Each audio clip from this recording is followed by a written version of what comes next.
prix de la terre.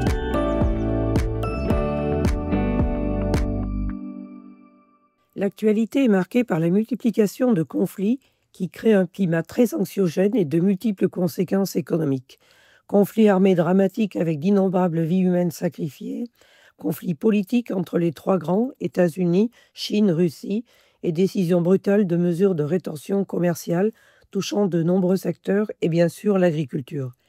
La Chine réplique à la taxation de ses véhicules électriques en taxant à 35% le cognac, et c'est plus qu'un produit d'exportation qui est attaqué, c'est une part vivante de notre identité française. C'est 70 000 emplois de l'écosystème qui sont percutés. Et la menace pèse sur les produits laitiers, les fromages, les viandes de porc, avec les mêmes inquiétudes pour de nombreux agriculteurs, entreprises et régions.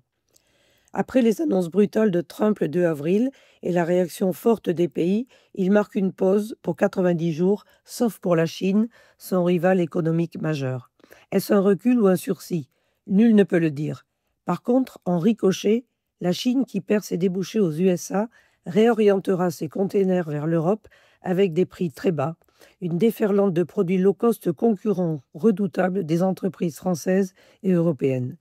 La Chine, grande puissance économique, en profite pour organiser un espace de commerce asiatique avec 5 pays pour l'instant, une sorte de marché unique asiatique pour peser davantage sur l'économie occidentale. Et c'est pour l'Union européenne un risque supplémentaire de perte de débouchés pour certains produits agricoles, viande, fromage, alcool, semences. Et que dire de la crise politique avec l'Algérie, qui a fait perdre des exportations importantes de blé français, fournisseur historique du bassin méditerranéen.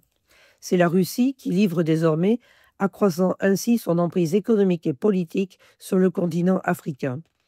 Tout ceci démontre que le commerce des produits alimentaires est très lié à la géopolitique. À l'heure où les dirigeants européens organisent le réarmement militaire, le réarmement agricole et la capacité à produire l'alimentation, nous évitons de dangereuses dépendances, est aussi sur la table des discussions stratégiques politiques.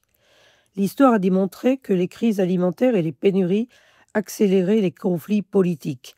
La réciproque pourrait se produire également, et il paraît bien difficile de stopper l'escalade et les drames humains qui en découleront. Quelle autorité morale supranationale pourrait appeler à la raison? L'ONU, l'Organisation des Nations Unies et la FAO seront-elles écoutées? Tous les efforts diplomatiques devraient y contribuer.